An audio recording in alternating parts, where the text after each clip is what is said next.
નમસ્કાર દર્શક મિત્રો, સનસનીખેજ ન્યૂઝમાં આપ સૌનું હાર્દિક સ્વાગત છે। આવો જોઈએ આજના સમાચાર।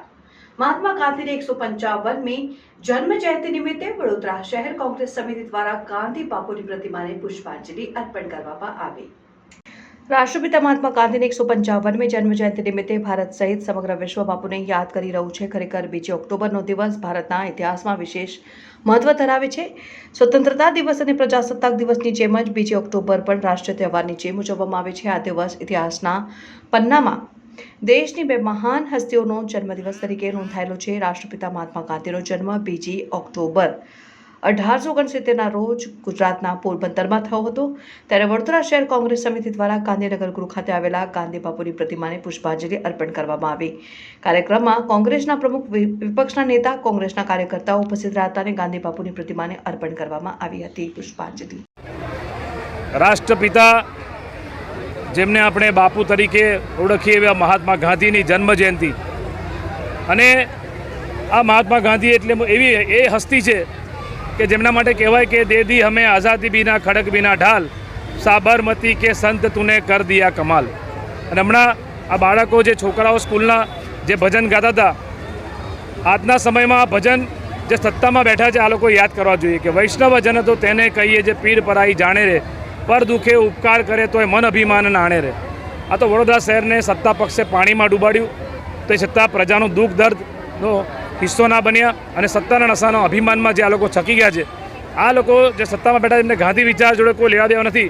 આ તો મજબૂરીમાં અહીંયા મહાત્મા ગાંધીને હાર પહેરાવા આવ્યા છે। બાકી ગાંધીજીની હત્યા કોણે કરી અને સત્તા પક્ષ કઈ વિચારધારાના લોકો છે આપણે સૌ જાણીએ છીએ। પણ આજના દિવસે ખાસ મહાત્મા ગાંધીનો જે વિચાર, આ ગાંધી બાપુ એ કોંગ્રેસ પાર્ટીના એક સિપાહી તરીકે મને ગર્વ થાય કે મહાત્મા ગાંધી, લાલ બહાદુર શાસ્ત્રી આ બધા કોંગ્રેસ પાર્ટીના નેતા હતા અને એ પાર્ટીનો હું સિપાહી છું, એ વાતનો મને ગર્વ છે। મહાત્મા ગાંધીની આગેવાનીમાં દેશમાં બંધારણ અને લોકશાહીની સ્થાપના થઈ, ત્યારે અમે તમામ કોંગ્રેસના સિપાહીઓ અને તમામ પ્રજાજનો આપણે સૌએ ગાંધી વિચારને જીવંત રાખવા માટે કટિબદ્ધ બનવું પડશે, એ જ સંકલ્પ લઈએ છીએ। गांधी जयंती 1869 के अंदर गांधी जी નો जन्म થયો।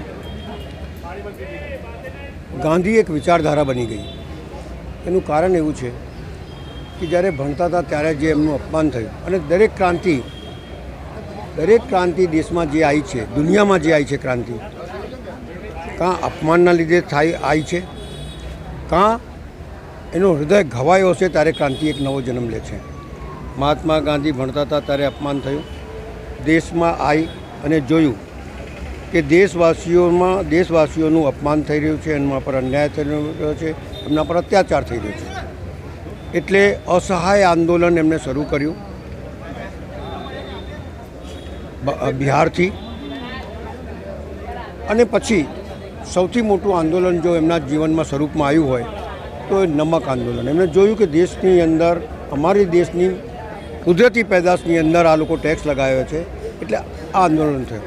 અને એને ત્રીજો આંદોલન થયો 1942ની અંદર ક્વિક મુવમેન્ટ, દેશ છોડો। આ 3 આંદોલને ગાંધીજી અને વિચારધારા બનાવી।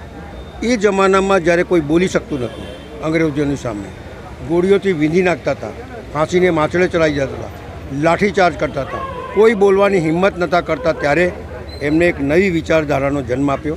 એ વિચારધારા હતી સત્ય અને અહિંસા। સત્ય અને અહિંસાથી લાઠી ખાધી, ગોલી ખાધી, ફાંસીના માછડા પર ચાલી ગયા, પર આંદોલન નહીં રોકાયો। અને આંદોલન એ હદ સુધી પહોંચ્યો કે અંગ્રેજો ગભરાઈ ગયા, અને 1942ની અંદર જે નારો આપેલો કે ક્વિટ ઇન્ડિયા, હું કહું સુભાષચંદ્ર બોઝે રાષ્ટ્રપિતા તરીકે એમને સંબોધેલા। કેમ કે એમની વિચારધારા મહાન હતી। આજે પણ દુનિયાના ફલક ઉપર મહાત્મા ગાંધીની વિચારધારાને મૂકવામાં આવે છે। એની વિચારધારાથી દેશમાં શાંતિ, અમન અને ચેન આવે છે, એમને સ્થાપિત કરી આલ્યું। એટલે મહાત્મા ગાંધી પૂજનીય છે, આદરણીય છે, અને એક વિચારધારા છે। લોગ રહે કે નહીં રહે, વિચારધારા ચાલતી રહેશે અને ગાંધી જીવતા રહેશે।